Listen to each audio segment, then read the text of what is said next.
अस्सलाम वालेकुम dear students, क्या हाल है जी आपके। उम्मीद करता हूँ आप सारे ठीक और खुशहाल होंगे। शुरू करते हैं अल्लाह के पाक नाम से जो बहुत ही मेहरबान और निहायत ही रहम करने वाली ज़ात है। और खुशामदीद कहते हैं आपको कंप्यूटर सर्विसेज एकेडमी में। अच्छा भाई, आज आपको मैंने G7 पढ़ाना है। जनरल नॉलेज हमारा चल रहा है। G7 बड़ा इंपॉर्टेंट टॉपिक है। G7 के बाद मैंने आपको इंशाल्लाह D8 पढ़ाना है। और D8 के बाद मैंने आपको पढ़ाना है G20 और उसके बाद एक G20 ऑफ डेवलपिंग नेशंस। ये दो अलहदा टॉपिक्स हैं और दो अलहदा ये चीज़ें हैं। इनमें क्या फ़र्क है ये भी आपको बताना है। तो देखिए, स्मार्ट वर्क आप लोगों ने करना है, बहुत ज़्यादा खपना नहीं होता। अपने आप को अगर बहुत ज़्यादा खपाएंगे तो फिर बात नहीं बनेगी। इम्पोर्टेंट चीज़ें करनी होती है। मैं आपको एक तरतीब से करवा रहा हूँ ईयर के हिसाब से, ठीक है। 1975 तक हम तकरीबन पहुँच चुके हैं। गो कि हमने यूरोपियन यूनियन पहले पढ़ लिया है, लेकिन ये G7 G8 D8 G20 ये थोड़े से डिफरेंट थे, तो मैंने इनको थोड़ा सा अलहदा रखा। बहरहाल इनको भी मैंने साल के हिसाब से तरतीब दी है और इंशाल्लाह आपको ये याद हो जाएंगे। बस पीछे हमारे 2 और बच गए हैं, एक आपका ऑकस बच गया और एक क्वाड बच गया, तो ज़्यादा चीज़ें पीछे रह नहीं गई हैं। 1-2 रह गए हैं, उसके बाद मुख्तलिफ इवेंट्स हम पढ़ेंगे और भी कुछ इंपॉर्टेंट चीज़ें। और क्लाइमेट चेंज के हवाले से जो क्लाइमेट पैक्ट्स हैं, कॉन्फ्रेंसेस हैं, वो देखेंगे। और फिर जो है इंटरनेशनल कॉन्फ्लिक्ट्स वगैरह देखेंगे। यही है जीके के अंदर, और कोई ज़्यादा चीज़ें हैं नहीं, बाकी जियोग्राफी में आ जाती हैं। चलें, सबसे पहले आज हमारे पास जो टॉपिक है बड़ा इंपॉर्टेंट, उसे कहा जाता है G7। अब G7 की अगर हम बात करें तो G7 stands for group of 7। G7 stands for group of 7।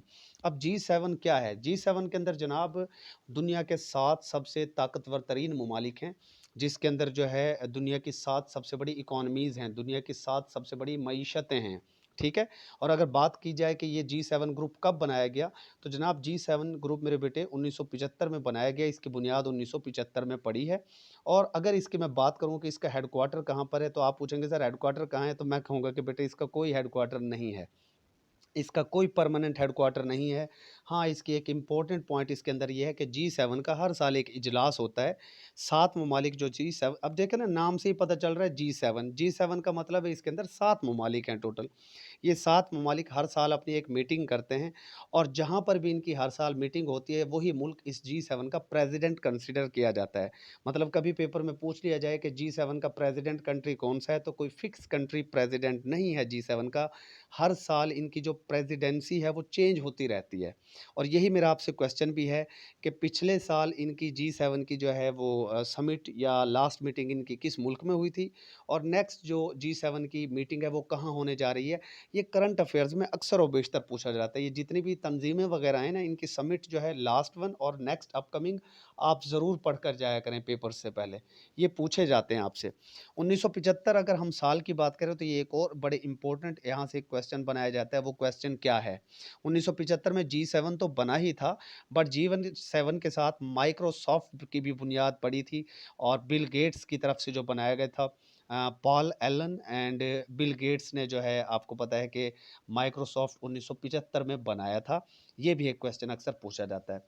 फिलहाल खैर हम G7 पढ़ रहे हैं, तो जनाब G7 के अंदर टोटल मेंबर्स की तादाद देखी जाए तो कितने मेंबर्स हैं भाई? 7 मेंबर्स हैं इसके अंदर। और अगर इसकी ट्रिक आप याद करें कि 7 मेंबर्स को सर याद कैसे करें, तो GIUUGFC। अब इसको कैसे याद करें? GIUU को आप पढ़ सकते हैं जियो, तो ये आपके पास बन जाएगा जियो GFC पंखे। पंखे वैसे ही अपनी तरफ से लगा दो तो आप कह सकते हैं जियो GFC पंखे। GFC पंखे बड़े अच्छे होते हैं भाई, GFC के पंखे ऑफ कोर्स अच्छे होते हैं। तो आप कह सकते हैं भाई जियो GFC वालों, जियो GFC, जियो GFC, जियो GFC। तो जियो GFC को आप बड़े आसानी से याद कर सकते हैं। अब जियो GFC को जब देखा जाए, तो बेटा जियो जियो में जे का मतलब है जापान आपका, ठीक है। जे का क्या मतलब हो गया? जापान। आई का मतलब हो गया इटली। और उसके बाद आपके पास यू से बन गया USA, फिर यू से बन गया यूके, यूनाइटेड किंगडम, इंग्लैंड, बरतानिया, ब्रिटेन। और उसके बाद जो है जी से आपका जर्मनी हो गया, और आगे एफ से आपका फ्रांस हो गया, और सी से हो गया कनाडा। अब मज़े की बात यह है कि इसके अंदर चाइना शामिल नहीं है, ठीक है ना। कभी आप चाइना को इसके अंदर इंक्लूड कर लें। गो कि चाइना जो एक उभरती हुई इकॉनमी है, बट जब ये 1975 में बना था, तो आपको पता है कि 1971 तक तो चाइना ताइवान का इशू चलता रहा कि कौन यूएनओ के अंदर शामिल होगा। और 1971 से पहले तो ताइवान मेंबर था ना, यूएनओ का, फिर 1971 में जाकर चाइना को मेंबरशिप उसकी मिली थी। बहरहाल ये वो एक अलहदा टॉपिक है, उसको मैं आपको अलहदा से पढ़ा दूंगा जब इश्यूज हम पढ़ेंगे ना, चाइना ताइवान इशू में वो आपका हो जाएगा, तो आपको उसकी टेंशन लेने की ज़रूरत नहीं है। फिलहाल आपने जहन में ये रखना है कि यहाँ पर सी का मतलब चाइना बिल्कुल नहीं है, सी का मतलब यहाँ पर क्या है, कनाडा, इसीलिए मैंने इसको रेड कलर में सेपरेट टाइप करके लिखा है, उसके लिखने की वजह यही है। ठीक है, तो Japan, Italy, USA, UK, Germany, France and Canada, और ये वर्ल्ड लार्जेस्ट इकोनॉमीज़ हैं आईएमएफ के हवाले से। आईएमएफ कहता है कि दुनिया की 7 बड़ी ताकतें इकोनॉमी के हवाले से यही हैं। आईएमएफ और वर्ल्ड बैंक मैं आपको शुरू के लेक्चर्स में पढ़ा चुका हूँ। तो ये आपके पास G7 था जी। अब G7 की अगर मज़ीद बात करें कि G7 कैसे बना, तो मैं आपको एक इम्पोर्टेंट बात बता दूँ कि G7 जो है 1975 में बना था, और 1975 तो मैं आपको बता चुका हूँ। अगर 1975 से 1997 तक की बात की जाए तो ये G7 ही था, 1997 तक। 1997 97 तक देखो, यहाँ भी 7 आ रहा है और यहाँ भी 7 आ रहा है। 97 तक, 1997 तक ये G7 रहा, लेकिन उसके बाद एक तब्दीली आई, एक इम्पोर्टेंट बात हुई कि 1997 में इसके अंदर रशिया को भी शामिल कर लिया गया। 1997 में G7 का पार्ट बना रशिया। G7 का पार्ट क्या बन गया, रशिया। अब ये जो 97 में G7 का पार्ट रशिया बना, तो फिर ये क्या कहलाया, G8 कहलाया ना। तो मतलब ये है कि G7 जो आजकल G7 है, इसे पहले G8 भी कहा जाता था। कब से कब तक, अभी जो रशिया है ना, ये पार्ट रहा 1997 से लेकर 2014 तक।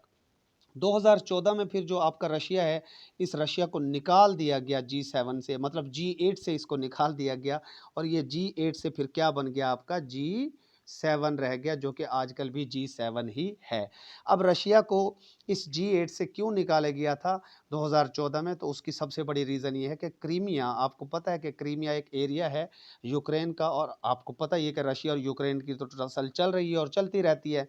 तो ये जो रशिया ने कब्ज़ा किया था यूक्रेन के इलाके क्रीमिया के ऊपर, उसको एनेक्स कर लिया था, उसको अपने अंदर शामिल कर लिया था और उसको अपना हिस्सा करार दे दिया था। तो 2014 में ये जो G8 कंट्रीज़ उस वक्त थे, इन्होंने कहा जी रशिया को छोड़कर, उन्होंने कहा जी ये तो बड़ा गलत किया है रशिया ने और यूक्रेन के साथ ज़्यादती की है। यूक्रेन भी जिसको कहा जाता है, यूक्रेन कह लें, यूक्राइन कह लें, तो उन्होंने क्या कहा जी, इसकी मेंबरशिप को कैंसिल कर दिया 2014 में, और जो आपकी G8 है वो फिर किस में तब्दील हो गई, G7 में तब्दील हो गई। मतलब वो सरायके में कहते हैं जिथु दी खोती उथैयन खलोती। तो ये आप हँसेंगे भी इसको सुनकर, लेकिन रियलिटी यही है कि G7 था, फिर ये G8 कहलवाया, फिर ये दोबारा से G7 कहलवाया जाने लगा, और आज भी आप इसे G7 ही कहते हैं। तो ये कहानी थी जी G7 की। मज़ीद जो है इम्पोर्टेंट बात क्या है, लास्ट समिट इसकी कहाँ पर हुई और नेक्स्ट मीटिंग इनकी या नेक्स्ट समिट कहाँ पर होगी, ये आप डिस्कशन फोरम पर लाजमी बताएंगे, करंट अफेयर्स का क्वेश्चन है। उसके बाद बात कर लेते हैं D8 की। अच्छा, G7 के बाद वैसे G20 मैंने पढ़ाने का सोचा था, लेकिन फिर मैंने कहा कि जब हम साल के हिसाब से पढ़ रहे हैं, तो फिर उसके बाद नेक्स्ट आपके साथ पास जो इम्पोर्टेंट साल आया ना, अब देखें ये जो G8 जो आपका है ना, G8 यहाँ पर देखें, अगर आपसे कोई क्वेश्चन पूछ ले कि G8 कब बना था, तो G8 1997 में रशिया के इंक्लूड होने की वजह से क्रिएट हुआ था, 1997 में। इसी 1957 में, सॉरी 1997 में फिर आगे चलकर एक इम्पोर्टेंट ग्रुप बना जिसे कहा जाता है D8। एक इम्पोर्टेंट ग्रुप बना जिसे क्या कहा जाता है जी, D8। D8 का मतलब है डेवलपिंग 8, यानी जो D8 है इसके अंदर डेवलप्ड, तरक्की याफ्ता ममालिक नहीं है, बल्कि इसके अंदर डेवलपिंग कंट्रीज़ हैं, जो कम तरक्की याफ्ता हैं और जो अभी आहिस्ता आहिस्ता तरक्की कर रहे हैं। इसके अंदर तरक्की याफ्ता ममालिक नहीं है, बल्कि डेवलपिंग कंट्रीज़ हैं, लिहाजा इसको D8 का मतलब है डेवलपिंग 8। और इसकी बुनियाद पड़ी है जी 15 जून 1997 को, और कहाँ पर इसकी बुनियाद पड़ी, इस्तंबुल, तुर्की में। अब तुर्की आपको पता है कि मुस्लिम उम्मा की तरक्की करने की बड़ी बात करता है ख़ास तौर पर, तो टर्की ने बहरहाल, ये जो D8 है ना, ये कोई रीजनल ऑर्गेनाइजेशन नहीं है, ये ग्लोबल ऑर्गेनाइजेशन है। इसके अंदर दूर दूर के काफ़ी ज़्यादा ममालिक इसके अंदर शामिल हैं। तो इसके अंदर कोई ये नहीं है कि नेबर कंट्रीज़ हैं, बड़े दूर दूर जो एक दूसरे से हैं वो भी इसके अंदर शामिल हैं। 15 जून 1997 को इस्तंबुल, टर्की के अंदर इसकी बुनियाद पड़ी। अच्छा, टर्की का अब क्या नाम है वो आप मुझे बताएंगे। ये टर्की को अब चलो मैं बता देता हूँ। आपको पता है कि टर्की को पाकिस्तानी तुर्की कहते हैं। तो अब टर्की वालों ने आप ये समझ लो, चाहे पाकिस्तानियों से मोहब्बत का इज़हार करते हो, गो कि उन्होंने पाकिस्तानियों से कोई मोहब्बत का इज़हार नहीं किया इसमें। उन्होंने अब नाम जो है ना इसका तुर्की ये रख दिया है, तुर्की ये। आप उसको तुर्की कहते हैं ना, तो वो भी तुर्की ही कहते हैं। अब ये को आप खामोश भी कर दें तो टर्की का अब न्यू नेम क्या है, तुर्की। तो उन्होंने भी इसका नाम तुर्की ही अब रख दिया है, नेम इसका चेंज हो चुका है। बहरहाल फ़िलहाल जो है हम इसको टर्की ही पढ़ रहे हैं। तो इस D8 का फिर हेडक्वार्टर भी कहाँ बना, चूँकि बुनियाद इसकी टर्की में पड़ी थी, तो इसका हेडक्वार्टर भी इस्तांबुल टर्की के अंदर ही पड़ा। यानी इसका हेडक्वार्टर आजकल भी इस्तांबुल टर्की के अंदर ही मौजूद है। और इसका फाउंडर यानी इसकी बुनियाद डालने वाला शख्स का नाम क्या था, नेकमेटिन एर्बेकन। नेकमेटिन एर्बेकन, नेकमेटिन एर्बेकन जो है, नेकमेटिन एर्बेकन जो था ये भी तुर्की का ही एक पॉलिटिशियन था। और ये जो है तुर्की के पॉलिटिशियन रहे 1996 से लेकर 97 तक, 1996 से 97 तक ये पॉलिटिशियन रहे, सॉरी प्राइम मिनिस्टर रहे टर्की के। और उसी दौरान इन्होंने D8 की बुनियाद भी डाली थी। अब मज़े की बात यह है कि इन्होंने बेसिकली जो है ना बात तो स्टार्ट कर दी थी 1996 में ही कि हमने D8 बनानी है। तो ये भी कहा जाता है, सम टाइम जो है ये भी कहा जाता है कि 1996 में ही D8 शुरू हो गया था। लेकिन रियल बात ये है कि 15 जून 1997 को ही ये इसने अपनी वर्किंग स्टार्ट की। और बेसिकली चूँकि इसकी पहली समिट जो है D8 की जो पहली मीटिंग है वो 1997 में हुई थी, लिहाजा ज़्यादा वैलिड यही है कि ये 1997 में ही इस्टेब्लिश हुआ या बना। वैसे इसके ऊपर काम 1996 में भी स्टार्ट हो गया था, ये मैं आपको बता दूं यहाँ पर एक इम्पोर्टेंट बात। अच्छा जी, अब ये नेकमेटिन एर्बेकन जिसने इसकी बुनियाद डाली, ये क्या था, एक टर्किश पॉलिटिशियन था। और ये पीएम रहा तुर्की का कब से कब तक, 1996 से 1997 तक। तो इम्पोर्टेंट बात है, आपको याद रखना है।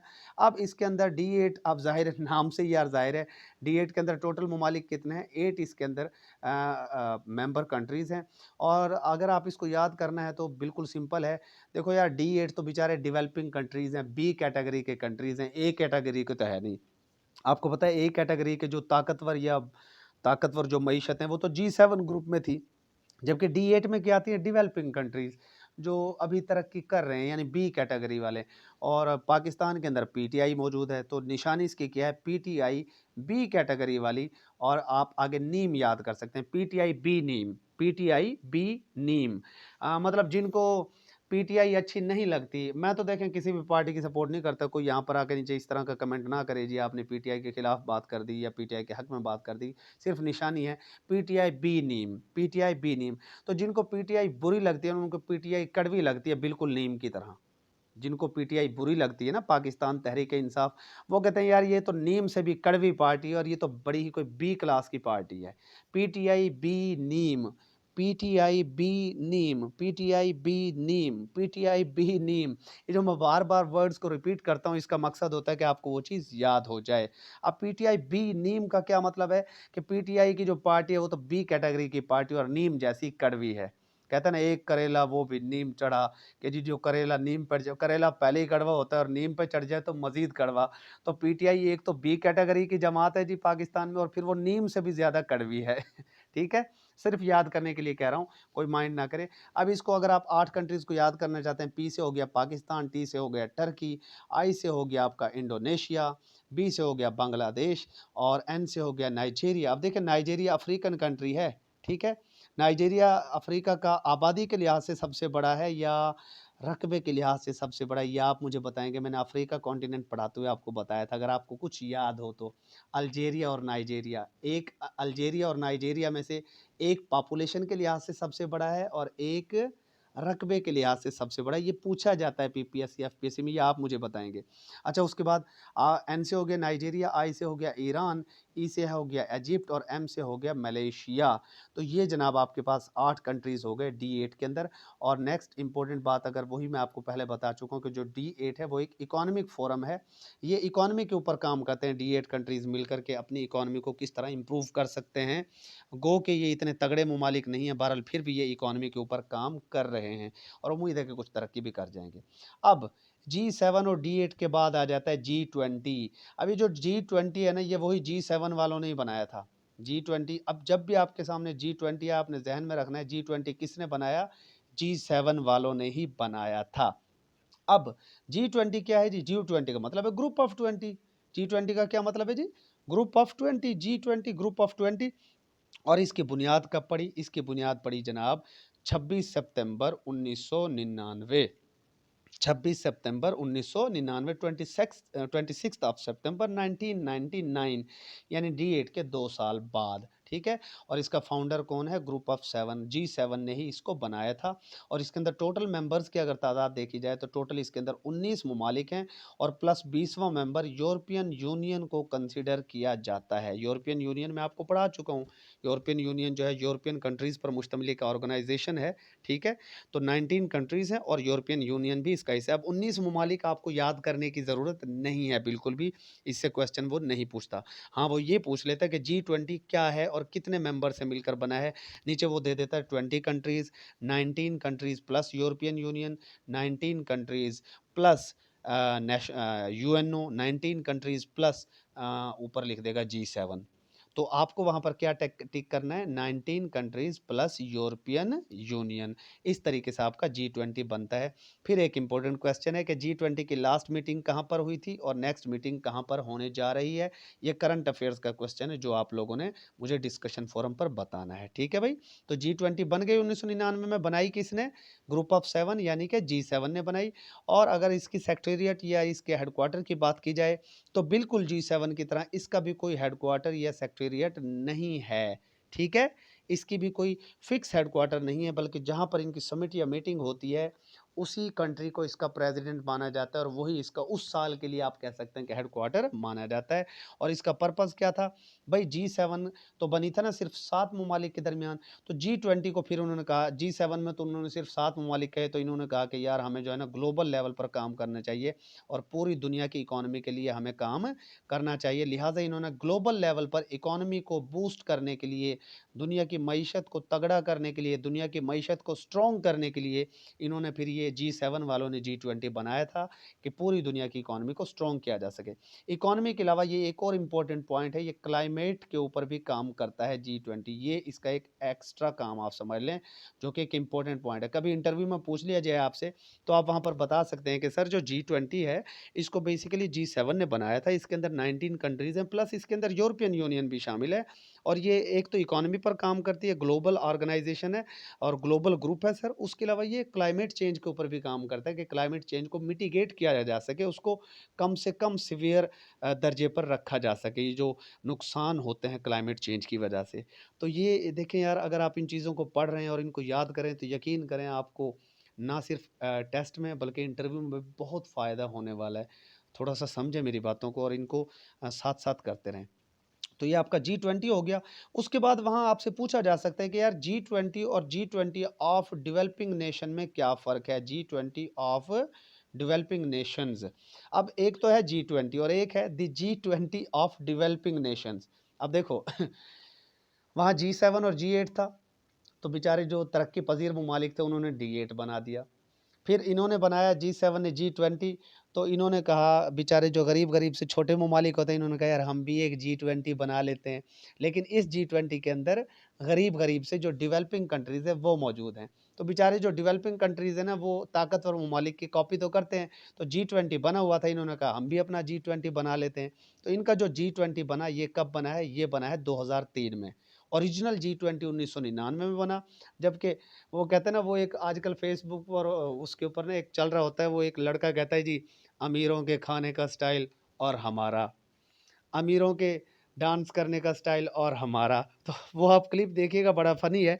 तो इसी तरीके से एक तो G20 ओरिजिनल है जो ताकतवर ममालिक ने बनाई थी और एक G20 फिर हमारा है। और जो हमारा G20 है वो फिर अभी आपको बता देते हैं क्या है। हमारा जो G20 है ना गरीब मुल्कों का, वो बना है 20 अगस्त 2003 को और पाकिस्तान जैसा गरीब मुल्क भी 14 अगस्त को बना था। तो G20 ऑफ डेवलपिंग नेशंस ये कब बना है? 20 अगस्त 2003 को। इसे कभी-कभार G21 भी कहा जाता है, G23 भी कहा जाता है और इसे G20 प्लस भी कहा जाता है। आपसे पूछा जा सकता है इंटरव्यू में, what is the difference between G20 and G20 plus? तो G20 प्लस भी यही है, G23 भी यही है, G21 भी यही है। जब इसमें 21 ममालिक थे तो इसे G21 कहा जाता था। आजकल इसके अंदर टोटल 23 कंट्रीज़ हैं, इसीलिए इसे G23 भी अब कहा जाता है। लेकिन बेसिकली इसका स्टार्ट क्या हुआ था? G20 of developing Nations. शुरू में ये G20 ही था, अब इसे G23 या G20 प्लस भी कहा जाता है क्योंकि इसके अंदर 3 मेंबर्स मज़ीद ऐड हो चुके हैं 20 के बाद। ओके हो गया जी। अब ये बना कब है? 2003 में। और ये कब बना था? वर्ल्ड डब्ल्यूटीओ ने इसको बनाया था जब उनकी 5वीं मीटिंग हो रही थी, डब्ल्यूटीओ की मिनिस्ट्रियल मीटिंग।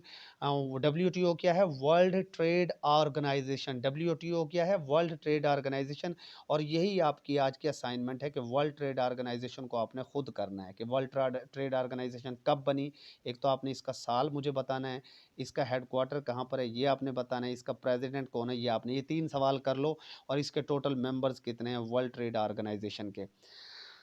ये 4 क्वेश्चंस आप लोगों ने करने हैं और ये आपकी असाइनमेंट है और ये आपने कहाँ पर बताने हैं जी? हमें डिस्कशन फोरम पर बताना है बेटा, ठीक है। और अब मज़े की बात ये कि जो G20 ऑफ डेवलपिंग नेशंस था, ये कहाँ बना था? ये कैकून मैक्सिको के अंदर बना था। और इसका हेडक्वार्टर भी आजकल कहाँ पर है? कैकून मैक्सिको के अंदर ही इसका हेडक्वार्टर मौजूद है। कैकन मैक्सिको में इसका क्या है? हेडक्वार्टर मौजूद है। और इसे G23 या G20+ भी कहा जाता है। इंपॉर्टेंट क्वेश्चन हैं, आपको ये याद करने हैं। उसके बाद जनाब इसके अंदर इतनी ही बातें हैं, इसके ऊपर आपको बहुत ज़्यादा खपने की ज़रूरत नहीं है। ये G20+ के ऊपर इतना भी अगर आप कर लेते हो तो यकीन करें मोर देन इनफ है। तो मुझे उम्मीद है कि आज ये आपको बातें समझ आ गई होंगी। असाइनमेंट आपकी आज क्या है भाई? असाइनमेंट है आपकी वर्ल्ड ट्रेड ऑर्गेनाइजेशन या WTO। ये आप लोगों ने 4 पॉइंट्स मुझे बताने कि वो WTO कब बना था, पाकिस्तान और चाइना WTO के कब मेंबर बने, दूसरा सवाल, इसका हेडक्वार्टर कहाँ पर है, तीसरा सवाल, और इसके टोटल मेंबर्स कितने, चौथा सवाल। ये 4 सवाल मेल फीमेल सारे अपने डिस्कशन फोरम्स पर ये बताएंगे, ठीक है जी। तो नेक्स्ट वीडियो तक के लिए अल्लाह हाफिज़, स्टे ब्लेस्ड।